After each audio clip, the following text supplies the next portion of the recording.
Hi, this is Danny Doyle. You are watching my Fire Emblem Path of Radiance 0% Growth run. This is Chapter 15, and Jacob, I have some bad news for you. I don't like bad news.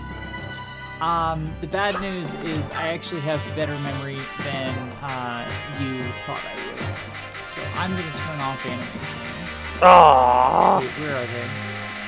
They're there. They're in the other menu. You have to press B. Oh. Let me make sure that everyone has everything they need. Yeah, everyone has everything they need. Oh, you're not going to keep a torch so you can see in the sandstorm? I'm not. I don't have as strong feelings about sand as you do. From what I understand, you have some very strong feelings about sand. I don't really like sand. I've kind of gone on the record of that. You know, it's kind of rough, kind of coarse. It covers up my items, so I have to look for them. Nice point. Speaking of fucking hidden items... She's not killing because they're not using the slim sword. It's preferred by females. You know, you keep making that joke, and one of these days I might actually laugh at it, but not today. Oh, okay. I'll try again next time. So I started before we explained how deserts work, because desert chapters are just so tedious, I wanted to just kind of get it over with as quickly as possible. But while I'm... Ooh, nice crit. Nice crit. While I'm doing the first turn, I figured we could go over how deserts work. The reason I've deployed the Scrub Squad, like everybody's favorite Mia, Volk, and Soth, of all people, is because the way that desert movement works... Oh yeah, Soren as well, I haven't seen him for a while. The way the desert movement works, everyone is slowed down in the sand. I think we mentioned this on the beach chapter. But certain characters are slowed less than others. I think thieves get full movement, and so do magic users. And then flyers are just never affected by terrain. Yes. I think... and mounted units suffer the worst from it. So, for example, our lovely Kieran and Titania are slowed all the way down to 2 move in this desert. I might have loaded an old version of my preps, because, I mean, Jill's here, she can take care of it, but I don't have leftover on this side how I wanted her to be. Funnily enough, this desert map is... It shows really how helpful smiting and shoving can be. Like, Mordecai is one of my favorite people to deploy in this map, because I could just shove my units 2 spaces through the sand. I know I want to go up north for some hidden items, but I don't know that I want to go up there yet, because I don't want to die. So we're just gonna... One of the mechanics that makes this map hard is, as you can see, the Lagoose transform, but you can't really see what their range is when they're untransformed. It'll just show what their movement would be if they were untransformed, and then suddenly they transform and have 3 extra move. Especially flying Lagoos like this Raven that is about to murder Maya. Ooh, oh, she'll be fine. Wait, oh, base level Maya doesn't get doubled by a Raven? Too fast. What is this nonsense? So there's all kinds of items hidden in the sand here, some of which are obviously more important than others. There's 2 coin. We already picked up the guard scroll. There's some good stuff like a physics staff. There's some boot. But there's also stuff like a silver blade, a statue frag.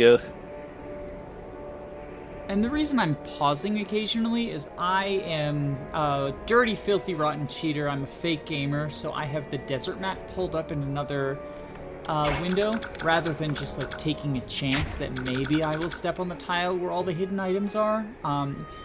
Because, as is tradition in Fire Emblem, there are some really good fucking things hidden in this desert, including a character.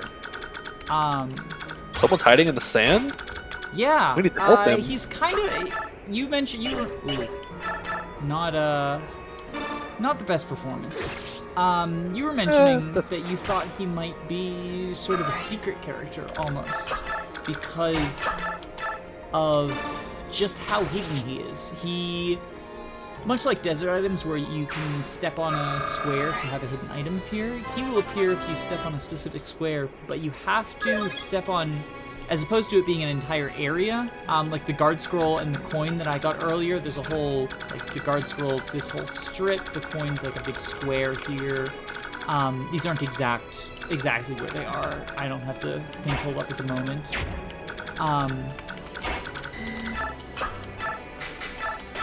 But normally, you've got a large area. He is only in this specific square. And if you step on it with anyone other than Leth and Mordecai, you'll get his weapon, but not him. And we want him, not just because, you know, we like recruiting people when we can, but he's actually... Oh, god damn it. This could be trouble for Maya. Let's get out of there. Like being useful. But yeah, he's actually part of what makes Jacob think, and I tend to agree that he's kind of a hidden character, is that not only is he really hard to recruit, but his stats are actually pretty good. I mean, in a Growth's playthrough, they're probably not going to stand out as much, but even so, he's a promoted unit with like, what is it, like 25 strength or something ridiculous? And he's a swordmaster, so they're not supposed to have very high, I mean, they're not known for having very high strength. Oh yeah, I'd say even in a Growth's playthrough, statistically, he still stands out pretty well. What holds him back in a Growth's playthrough is, in a regular Growth's playthrough, you have Kieran, Oscar, Astrid, Titania, Jill, Marcia, and you just don't really have a need for him because all these mounted units have 9 or 10 move and Kanto and axes and 1-2 range. Although in there are a couple of chapters that I often deploy him in vanilla playthroughs. I'll usually deploy him in I think it's called Strange Lands or In a Strange Land. I can't remember. There's 2 different chapters. One is named Strange Lands, one is named In a Strange Land. Which, like, it feels dumb to me that they've got 2 such similar chapter names. But it's a mountain chapter where, much like in the I remember that one. Cavalry... Did he just move and not attack me? I think he attacked. Oh no, this guy moved and didn't attack, is what it was. Yeah. Ooh. There we go. I'll use the redhead axe. I've abandoned all pretenses. This is a redhead run. If he's so good, he'll get a good level. I mean, his Redhead's stats not are picking still up very fucking phenomenal compared to everyone else. It always throws me off in these desert maps, or whenever you're standing on a forest tile, and it tells you to Kanto somewhere, even though you don't have enough move to Kanto anywhere, and it won't let you do anything until you select you don't want to move. Okay, so I remember that happens to me in Genealogy a whole lot. That happened to me in the desert a few times as well, I believe. It's because I didn't use my full move, but I didn't have enough for another square. Because the way that desert penalties work is that, okay. So you don't transform, do you? Okay, you don't. Okay. So, we'll send you... I can't get anything, but I can just move him out of the way. So can you... And then, I was going to ask if you could shove him around a bit. Well, I'm using Mordecai to smite Titania so that I can Oh. attack this guy with the Thwacker. Well, I don't even need to use the Thwacker. I can use an Iron Axe. I just didn't trust Marcia to... She had shaky hit rates, and... See, this is the thing. Like, I only moved 2 squares. Desert tiles cost, like...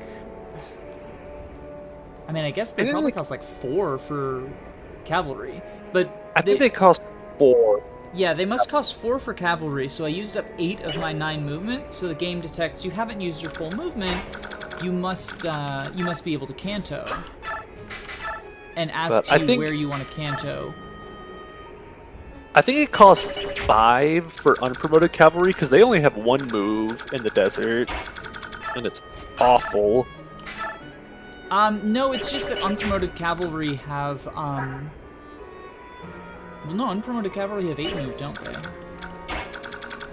I mean, I don't know how desert movement works, I'll be completely honest about that. I just know it makes my horses slow. But not my flying horses, which is why Jill and Marcia are, as always, just fucking stars this map. Funnily enough, this is a reason why, yes, promoting Mist is really cool and all, but promoting her this early would really hinder her. Which is funny because, like, if you're using her, and if you're not going to use a Master Seal on her, this is probably about the time that between bonus experience and just using her, or maybe if you are going to use a Master Seal on her, and you're not going to sink like all of your BXB into her, this is about the time that you would be able to do that, because she needs to be level 10 for a promotion. And because as a foot unit she's considered magical, she gets full movement, much like Soren and Riss. When Miss promotes, she gets horse, and suddenly she no longer gets full movement and also gets extremely heavy penalties. I like that there's a base conversation right before this chapter where Ike asks one of the palace guards, so why do magic users not get slowed down in the desert? And Intelligence Systems reveals that they kind of don't know either. I think the explanation they gave was like, nobody knows, but it's probably that they use magic to push the sand aside. And it's not a palace guard, it's Soren, because Soren's like his strategist, but it's like, bro, well, you are a magic user. You should know whether you're using your magic to push the sand aside or not. My go-to theory was always just, since magic users aren't wearing any armor or anything, they have a much easier time moving around, whereas someone like Ike is geared up and holding a heavy weapon, so he's having to haul it through the sand.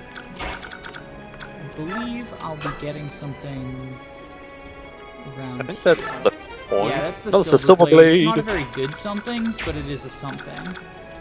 Can't wait to see Ike use that silver blade. Because, so I do get some bonus experience for keeping Lagoos alive. And full disclosure, we played this map once before and I didn't reach a benchmark I wanted for bonus experience. I'm replaying it because I also forgot an important item. I would have just sort of carried on if I didn't reach the benchmark and sort of... I have a backup for what I could do if I don't get Tormod to promotion by next chapter. But... Oh no, you spoiled Tormod! Yeah, I'm gonna promote Tormod. I feel like that was kind of a given. I think that was pretty obvious too. But I want to leave some number of Lagoos alive. I think 2 or 3 is probably ideal. And also try to clear the map relatively efficiently. Which I'm not really doing great work as far as either of those, actually.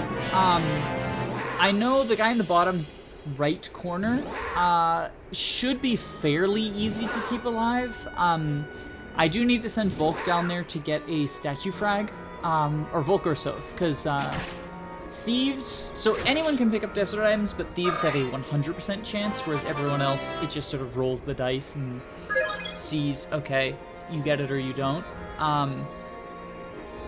Which is why Soth is like actually deployed this chapter. I'm gonna send a thief down there to pick up the statue frag. I want to rescue them out so as not to leave them in range of Dude Man, because if I can avoid provoking him, I would like that. I'm killing the flying guys just because it's going to be harder to stay outside of their range, and I'm killing the guys near Mariam because, again, like I need to kill the boss, which is Mariam, in order to, oh, nice. In order to clear the chapter, I have to kill the boss, and I just like safety doing so. The boots are up here, which means like these guys are also kind of a problem. That's the frustrating thing about like leaving these guys alive, means that it just makes my treasure getting. I can see if I can get Jill to get it. just because there is that. Funnily chance. enough, when it comes to the bonus experience with the Lagoose give you so much experience whenever you kill them. In the vanilla run, I almost find it better just to wipe them out with Marcia and Jill and not have to worry about leaving them alive. In this case, that doesn't really work for you because you want to feed that experience to someone else. You don't just want to level up Marcia. As lovely as Marcia is, you are correct. I don't just want to level up Marcia. I can't wait to see who's going to go recruit our guy in the top right. Oh, I'm probably going to rescue drop someone with Marcia. I was initially planning on sending Leth over there, but she ended up going left because I think I overloaded an old version of my preps and she was just on the wrong end of the screen. She couldn't reach a turn 1 enemy by going right. Can Marcia or Jill pick up Leth? When she's untransformed, sure. Okay, that's right. You can just wait for transform. Most mounted units can pick up untransformed Lagoos, or at least untransformed like cats. Probably not untransformed tigers. Let's start sending you over here, because once this guy transforms, he's going to be big scary. Big scary tiger.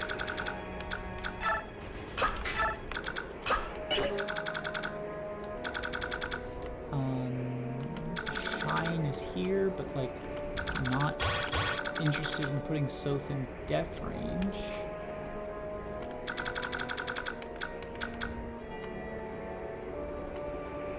I mean, he won't be in range of those guys. This would be safe for him, but he can't. I don't think he can reach. Yeah, even with some shove shenanigans, he can't reach this one. Really sad. I was gonna start shoving him to try to get that shove train going, but not enough shove. not enough by a long shot. We can get the shove train in position though. I mean, there will be plenty of opportunities for shove trains. A lot of my long-term units are foot units, just because, again, like the cav units that you would normally use. There we go. He's transformed, so he will transform this turn. I don't think I can get everyone safely out of the way, so unfortunately, it's time to go. Do you want to, before you just start attacking him? Okay, there you go. I was gonna say, try to make sure you find a way to kill him before force him to transform. Oh yeah, I mean, I just wanted to train bow rank. I had more than enough firepower between, like, Mordecai, Titania, Kieran, Yeah, I didn't realize he was Soren damaged couldn't either. reach, but, like, she is the Lagoose Lance, and Jill... yeah, Jill could have reached with a hand axe.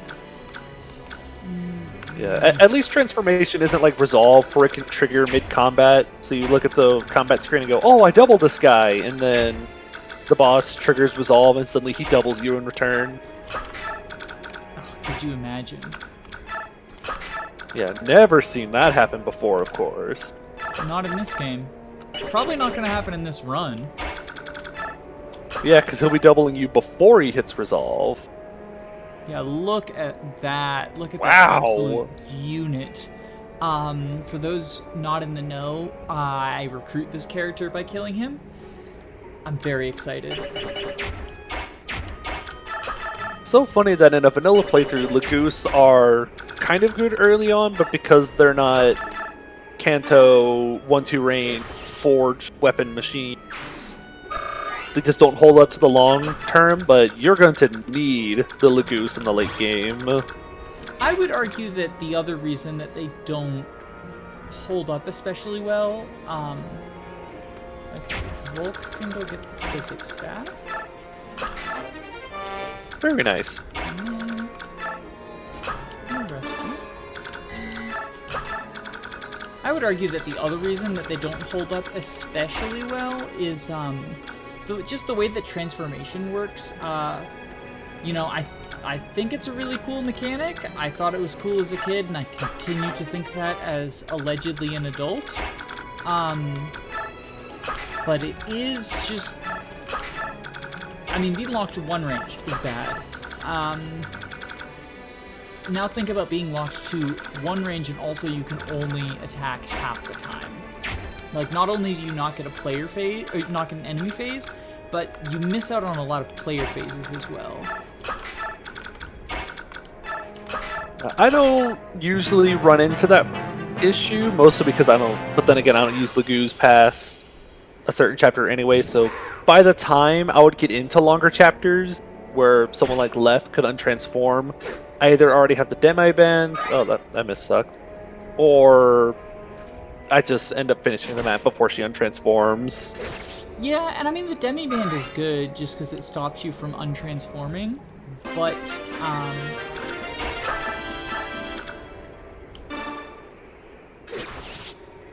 it Very does nice. penalize you. It does, like, the penalties are not that big a deal in this game.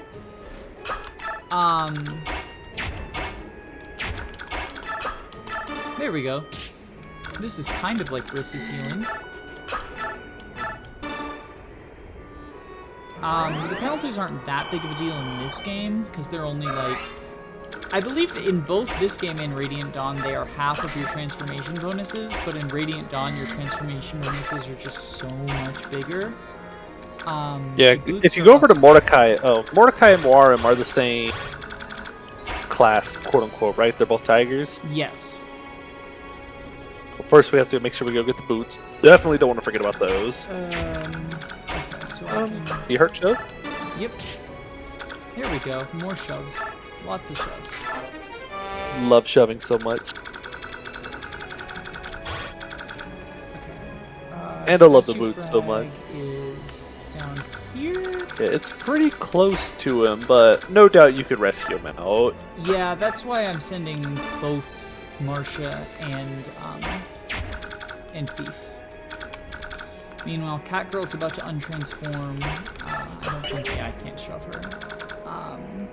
She's really Catgirl 2 heavy. buff.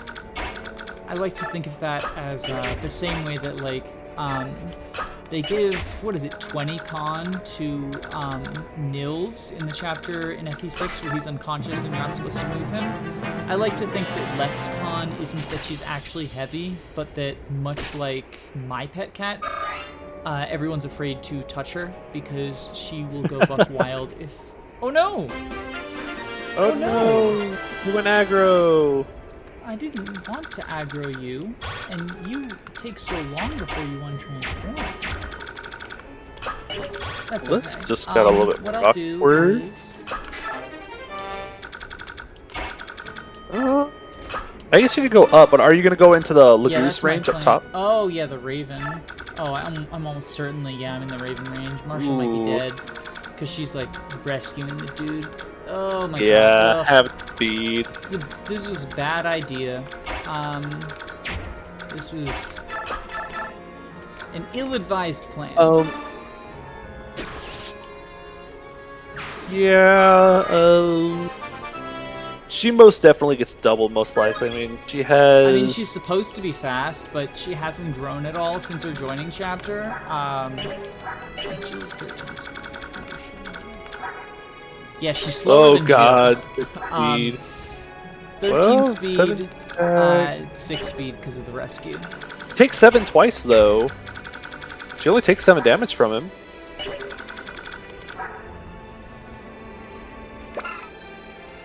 Yeah, huh. So she Look at lives. that. Otherwise, before you moved, I was going to try to catch you before you could move, what's his name, Mordecai. I was going to suggest, could you try to smite Jill forward to She's trade the way Lagoon too guard? far away. Yeah, that's true. I didn't realize she was that far I could away. Try to use her to draw some aggro, I suppose. Or you could just pick up Leth with her.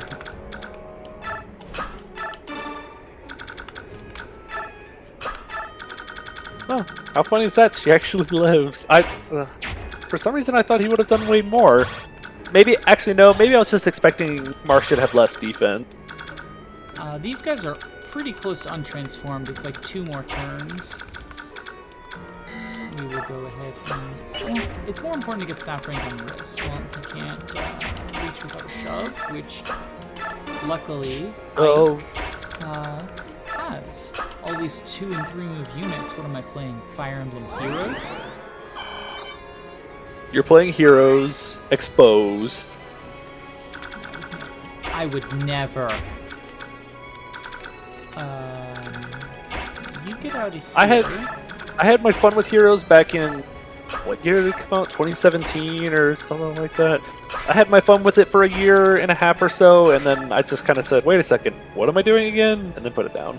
I think I got the guard, I got this physic, I got the boots. I haven't gotten the white gem or statue, or I got the statue flag. I haven't got the white gem yet. I'm pretty sure I remember getting the shine tome. You did. Those picked it up. So yeah, that means that all of these. But did you get both coins? I got one of them. The coins are useless. I remember. What are 4 keys? So Path of Radiance was my first game, but it actually was a while until I played Radiant Dawn. So I didn't realize that the coins were like useful for transfers or whatever. So I sold them all because I was like, oh yeah, it's worth 1 coin. That'll help, right? Hell yeah, untransform. Untransform. It's like breaking a boss's weapon. Good job. There we go. There we go. You lived. All of this is definitely because of that promotion that I gave Marcia. And she's got Volk, right? So. I'm actually. Does Volk how well would you take survive a that Raven at attack? 7 defense. And so he's 10 got, twice. What? 17 attacks, so he'll take 10. I don't know if Volk gets doubled, but even if he does, he should be fine. Plus. Might prefer to attack the untransformed left.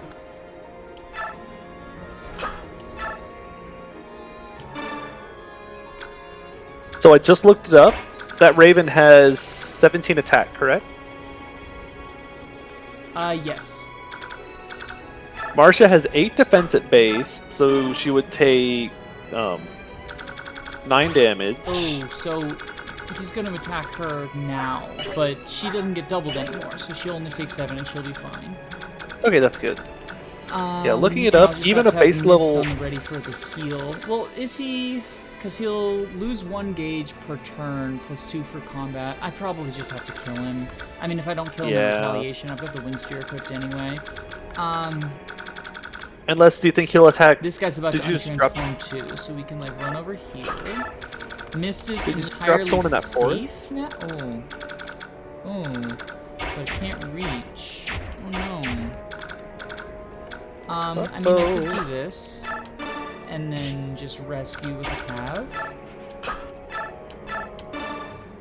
Mist is entirely safe here because that tiger untransforms at the start of enemy phase since he's only got 1 gauge. Okay. And do you think the Raven will attack left? That's what I said. I think he might attack untransformed left, and she doesn't get doubled or one shot by him. She'll be fine. Like left is actually pretty bulky. He will probably prefer to attack Kieran, which means less likely to die. I just want to make extra certain that I'm getting all the BXPA I want to get. You could run south up to rescue drop him over the mountain to get the white gem. Oh, I already put Volk there. Oh yeah, you put Volk up there, that's right. And then I parked Marcia where the white gem is just in case I would get it, but I didn't. Oh well. Volk, so it's these 2 spots is the white gem. It's the smallest of them because it's like, oh, it's really valuable, although it's not worth that much more than the statue frag, which I'm just selling anyway. You're selling the statue frag, but what about Colossus Largo?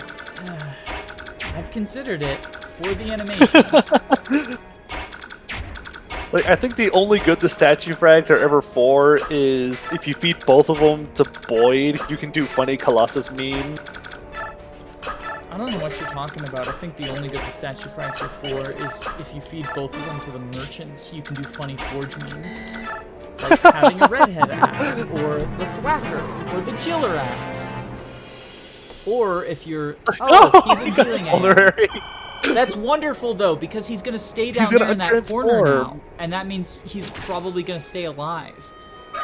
Staying alive. You know what would be, really cool? And absolutely overpowered, and they would never do it. Although, actually, considering how IS likes balance, maybe they would. You know what I think would be really cool? Have you played Project Ember? I've watched some gameplay of it. I haven't played it myself. It looks really interesting. Now that I've done a more recent hard mode of FE6 playthrough, I might give it a shot once I finish the 10,000 other things that I have on my plate right now. Well, actually, I don't need to do that. Yeah, I think there's someone else you might want to prepare to rescue. Rescue chain.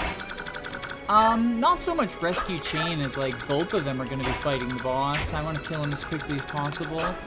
I'm already 2 turns over the BXP limit, but the way that BXP works in this game is, if you go over the turn limit, it just lower. Like I think you get like 300 or something for this map. Don't take that number as like that's just a number I'm pulling out of my ass.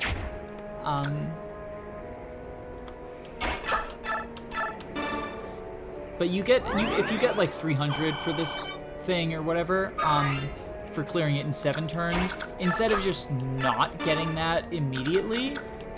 Oh, I hate that. I hate that so much. You haven't If I can't full movement. If I can't have you watch an animation on turn 1, I get to laugh at this. Yeah. Yeah. Anyways, you're talking about bonus experience. Basically, it just goes down in increments every turn. No, he's flying closer to us again. He'll run out of gauge pretty soon, right? Yeah. I suppose. They Oh, still okay. have aggressive AI. I do need to worry a little bit about them.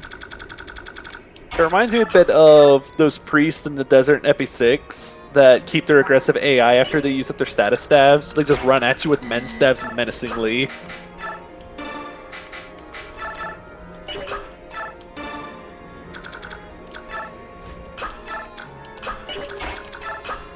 Turns out it is going to be rescue chain. You're probably better off just flying closer to the boss and dropping in front of the boss. Yeah, that's Because probably otherwise he's gonna have to best. run through the desert. Oh, I'm gonna lose my Mordecai. Oh, our Mordecai is going to expire. Womp womp. Oh, he's about to lose his gauge. Okay, so everyone can start piling over here, I guess. That is okay. We'll have Mordecai fight that.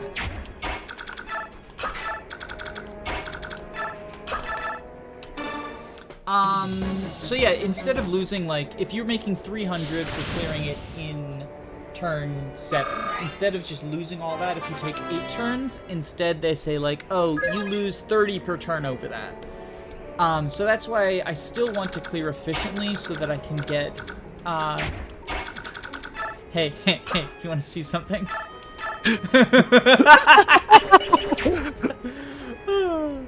All you're gonna do is just dodge 299 2RN.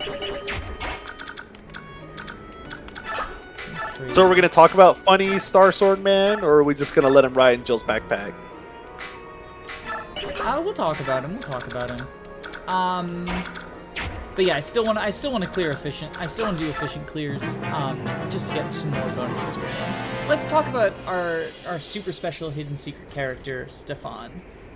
Carla, but done better. You briefly touched on him earlier. What are your thoughts on him, even in a vanilla playthrough? In the vanilla playthrough, I think he is really good, really strong, one rounds reliably, but is very unnecessary for what you have. He reminds me a lot of using someone like Holland, Ira, Larce, or Ulster from FE4, where his combat is so overkill good. 19 strength, so he can use any weapon with high damage without losing speed. 25 speed, he doubles everything. He had 27 skill, plus Swordmaster crit rate chance. He has 28 crit on a weapon. I don't think Lugu Slayer has any crit built into it, correct? That number sounds no, correct. It doesn't look like Yeah. it. That's just his innate So crit he- from his skill plus the 15% from being a Swordmaster. So he kills everything when he can reach it. or when he can counter it. And I think Stefan's the only one that comes with his mastery skill already on him. Is there anyone else that comes with their mastery skill? Reverse recruitment Largo comes with the mastery skill. I have no idea why. I think so. Technically speaking, Rayson comes with his mastery skill because his passive ability that heals everyone around him is a mastery. Ooh. Okay, that makes sense. Oh, and you can't even smite properly now. Oh, what have they done to you, my poor baby? I mean, he'll be fine. I think you just want to get Soren. Yeah, I just want to. I wanted to smite the cat away so that he wouldn't get Soren, but I'll just do this. Oh, okay. I was wondering whether you're gonna actually move Soren or not. Yeah, Soren doesn't have Kanto? Funnily enough, he doesn't. Weird. But going back to Stefan, there's not really too much else to say other than he's locked to arguably the second worst weapon type outside of magic, because at least he doesn't have bows, so he's accurate. He kills everything. But by this point in the game, you would probably have at least 2 of your cavalry promoted. But here we get to see him in action. Wonder how much damage he does. Come on, Astra! Nice crit! Urk! No! See, we are of different opinions about Stefan. I think that I think that in a vanilla playthrough, like, not only is his combat unnecessary, but it's kind of underwhelming. I don't like Astra. I know that you really like Astra. It's less that I really like Astra, and more like I think it gets a lot less credit than it deserves. I don't think it's this super busted win button of a skill like it is in FE4 or FE5, where you just attack 5 times at full damage. But I don't think it's as bad as a lot of people give it credit for. A critical hit deals 3 times as much damage. Astra deals 2.5 times as much damage. Yes, you have a chance to crit on the individual hits because you hit 5 times at half damage, so it could be more than 2.5 times.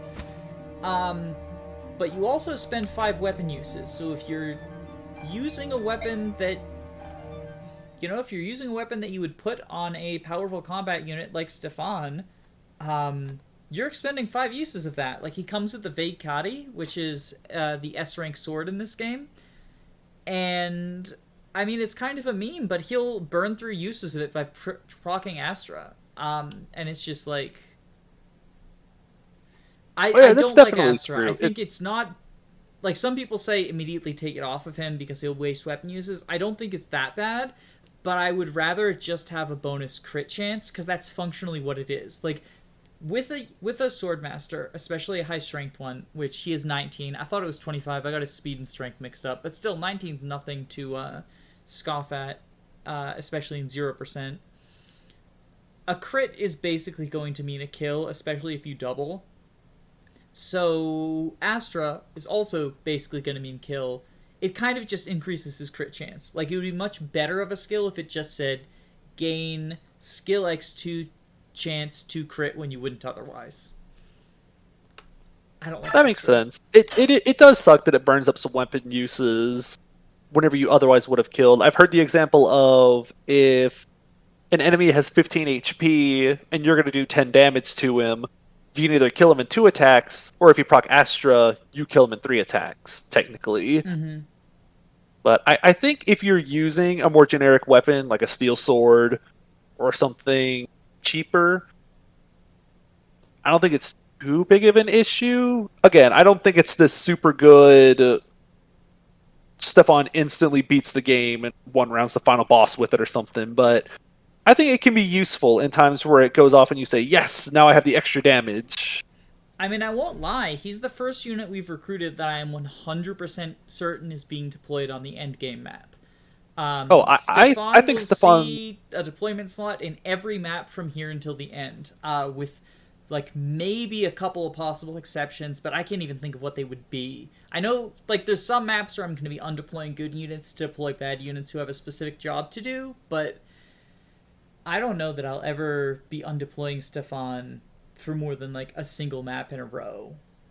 Yeah, Stefan will no doubt, I think, see a deployment every chapter here on out because he'll be your number one delete button against anything you want. You can just throw him up against something and say, I want this enemy gone on this turn. He was a really big deal in the Iron Man I did a long time ago. Um, Oh, yeah, he's super, super good. but yeah, that was chapter 15. I got the boots this time, so This time, yeah, that's why we're re-recording. Full disclosure, I missed the fucking boots. I was like, oh, I didn't get Tormod's BXP benchmark. I can live with that. And then I was like, wait a minute, did I get the boots? top But 10 yeah, moments of realization before disaster. it was pretty terrible. Thanks for tuning in. See you later. Bye bye.